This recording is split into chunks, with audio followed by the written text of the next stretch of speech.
Di akhirat kamu tak kenal Allah juga.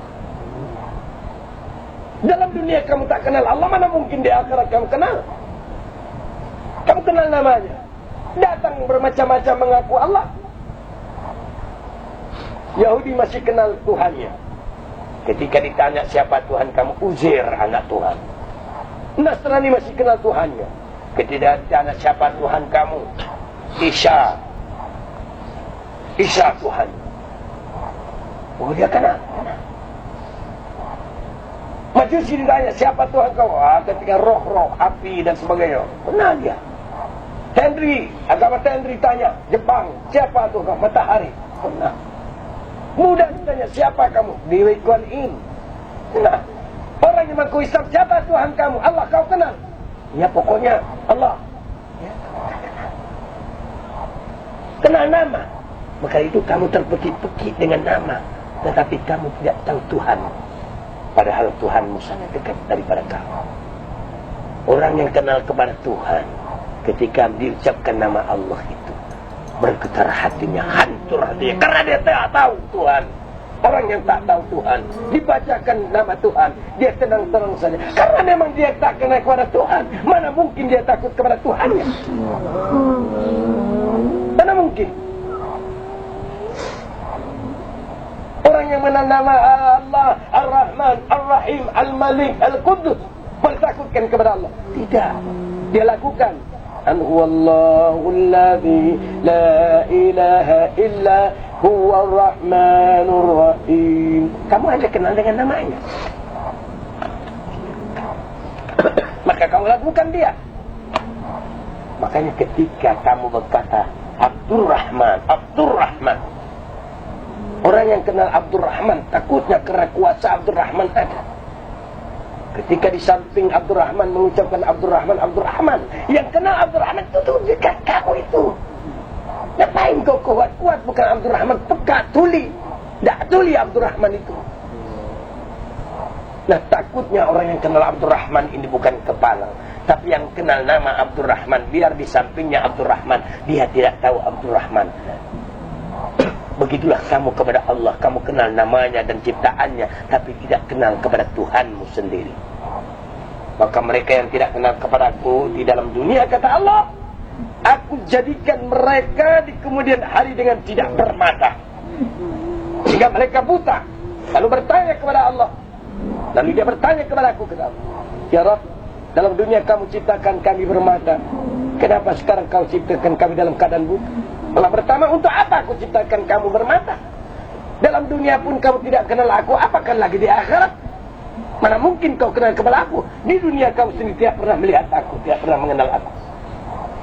Maka itu kamu cuma belajar awaluddin ma'rifatullah. Awal agama, awal hukum itu mengenal Allah. Kamu tahu bahwasanya yang awal-awal kau tirkan la ilaha illallah Muhammadur Rasulullah. Tapi kamu tidak kenal kepada Allah dan tidak kenal kepada Rasul. Untuk mengenal Allah dengan apa? Untuk mengenal Rasul dengan apa? Kamu kenal dengan sunnahnya, tapi kau tak kenal dengan Rasul. Rasulmu adalah metafisik kamu. Dia bermetafisik, dia bertubuh, dia bernyawa, dia bermata, dia bertelinga, dia bersifat, dia berakhlak. Ketika akhlak Rasulmu tidak ada kepada kamu, perbuatannya, sifatnya tidak ada kepada kamu, jelas kamu tidak kenal kepada Rasul. Kepada Allah juga demikian.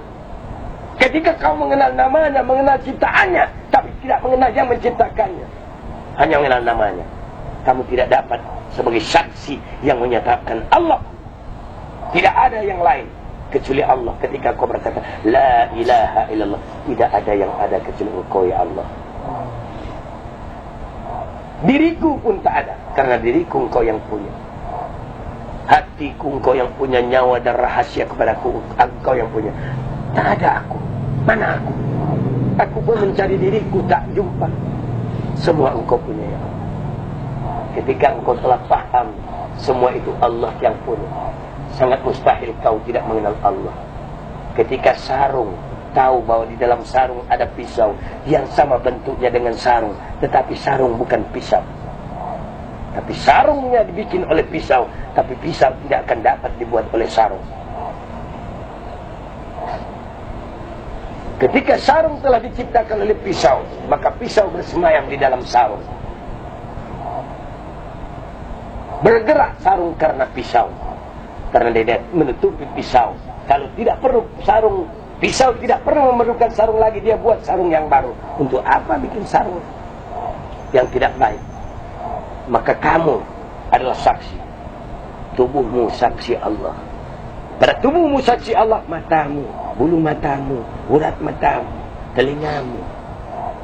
Itu saksi Allah. Bulu-bulu pada dagingmu, bulu-bulu pada kulitmu, darah-darah kamu, urat-urat susu kamu hidup, semua saksi Allah Subhanahu wa ta'ala. Semua berkata la haula wala quwata illa billah. Tidak ada daya kekuatan kecuali Allah Subhanahu wa ta'ala. Berpeganglah kamu sebenar-benarnya, pasti kau selamat. Jangan batal wudhu kamu, jangan lepas memuji Allah. Taatlah engkau kepada Allah yang sangat dekat kepada kamu. Belajar malulah engkau kepada Allah. Kamu itu ada cuma nafsu. Yang kamu itu nafsu. Maka itu antara nafsu kepada Allah. Allah ciptakan nafsu awalnya. Lalu Allah tanya kepada nafsu, wahai nafsu, siapa aku dan siapa engkau? Nafsu berkata, aku ya aku, kamu ya kamu. Ketika nafsu itu disiksa 70.000 tahun, dikeluarkan dari periksaan, nafsu ditanya, wahai nafsu, siapa engkau, siapa aku? Nafsu berkata, aku ya aku, engkau ya engkau. Kerasnya nafsu itu. Ketika nafsu itu direndam dalam air 70.000 tahun, dikeluarkan, ditanya nafsu, wahai nafsu, siapa engkau, siapa aku? Nafsu berkata, engkau ya engkau, aku ya aku. Ketika nafsu dibakar 70.000 tahun, ditanya nafsu, wahai nafsu, siapa engkau, siapa aku? Maka nafsu berkata, aku ya aku, engkau ya engkau. Ketika Allah puasakan nafsu, baru satu hari Allah tanya, wahai nafsu, siapa engkau, siapa aku? Nafsu berkata, Allahu Rabbi wa ana abduka ya Allah. Baru dia berkata, engkau wahai Tuhanku dan aku hamba engkau. Maka puasakan nafsu kamu supaya tidak ada ego kamu. Serahkan semua ini memang kepunyaan Allah. Tidak ada milik kamu. Tidak ada milik nenek kamu, datuk kamu, kakek kamu. Mana ada? Semua Allah punya. Baru benar kau berkata la ilaha illallah. Tidak ada yang ada kecuali Allah. Ketika kamu berkata wa asyhadu anna Muhammadan abduhu wa rasul, wajib ada diri kamu, wajib ada jasad kamu. Dan di sanalah contoh-contoh Muhammad Rasulullah. Berkata ia, berpakaian ia, berjanggut ia, berserban ia. Itulah sunnah, itulah pembuktian Muhammad. Dengan sunnah-sunnahnya yang kau laksanakan, ada pada diri kamu yang kau pertahankan, samalah engkau telah berjumpa Rasulullah sallallahu alaihi wasallam, dan pasti engkau berjumpa kepadanya. Amin. Ya rabbal alamin. Assalamualaikum warahmatullahi wabarakatuh.